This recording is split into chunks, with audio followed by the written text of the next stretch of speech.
Welcome again. In this video, we're going to see a specific aspect of the object-oriented paradigm that can be a bit difficult sometimes to understand, and that is polymorphism. From its very name, it can be weird, but we can think of it as any method having many forms, so polymorph. So we can create polymorphic methods in two ways.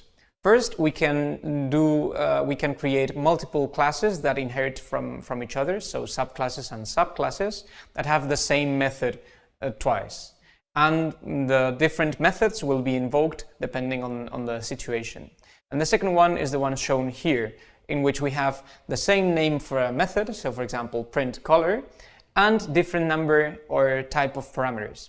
So in this case, we have a first method with no parameters apart from self, which just prints the color from the underscore color attribute. And we can also have an optional parameter. I say optional because if you don't put it, it will call the first method, and if you add it, it will call the second method, and that will give a bit of a formatted print to our color, showing the figure, saying figure color, and then the color, and then a specific message from the color. In this case, depending on the number of parameters that we use whenever we call the method, we will call one or the other. So let's see an example with a more useful example of polymorphism.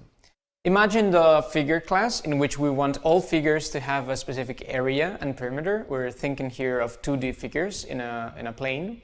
And the default implementation is no implementation. We use the pass keyword to show that there's no action because any figure does not have an area, but specific figures do have an area. So if we declare these methods as is, we're saying that subclasses should implement these methods. So the figure class is acting more as an interface than a class itself, because class figure objects, an instance of the class figure, make no sense. They are a generic figure, they have a color, but the area method does nothing. The perimeter method does nothing. Why? Because it's not any specific figure. It's not a circle, it's not a rectangle.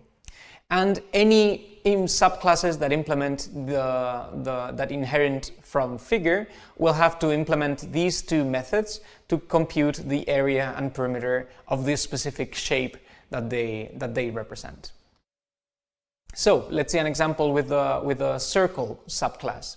We can see that it's a subclass because it inherits from figure on the first line, and then we can implement both methods with the specific math required to compute the area and the perimeter of a circle. In this case, by using the radius squared multiplied by pi, and by using 2 pi multiplied by the radius.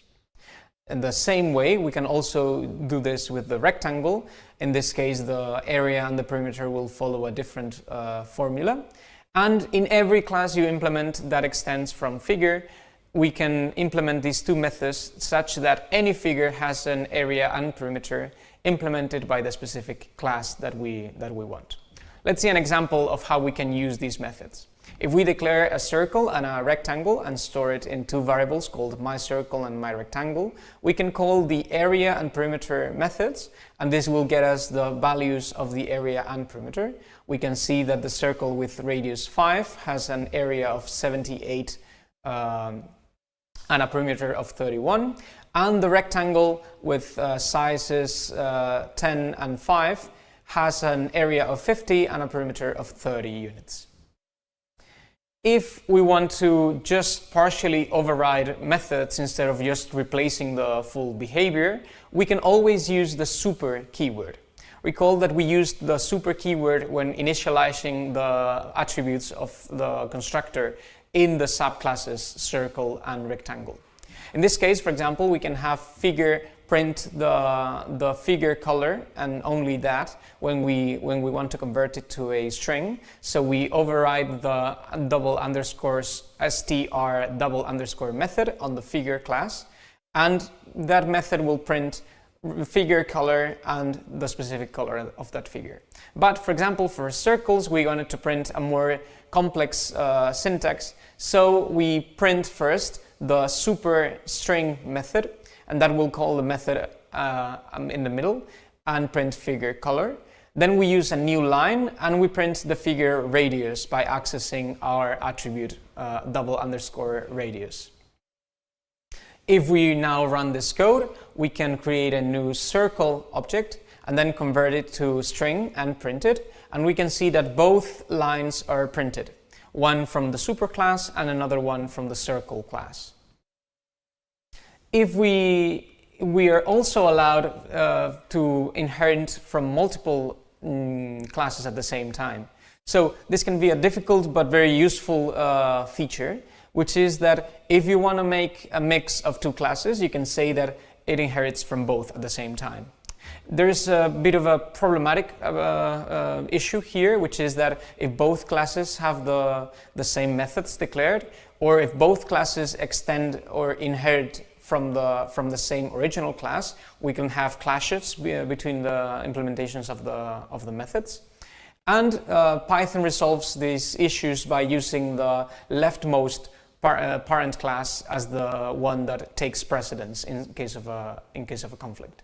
In this case, for example, we can see that if we want a figure in a specific position, we can inherit from figure and from a different class called position to get both features in a single class without re-implementing the same code. Let's see an example. If our position class were to have two attributes, x and y, for example, in a 2D plane, and a getter and a setter, we could inherit from both figure and position by using a comma to separate the classes in the parentheses up here. Then we would have to call both super constructors, but how can we differentiate between them? Instead of using the keyword super, we use the name of the class, and then we call underscore underscore init, and we pass the self parameter in this case, because before the self parameter was implicit in the super call, and in this case we have to do it explicitly.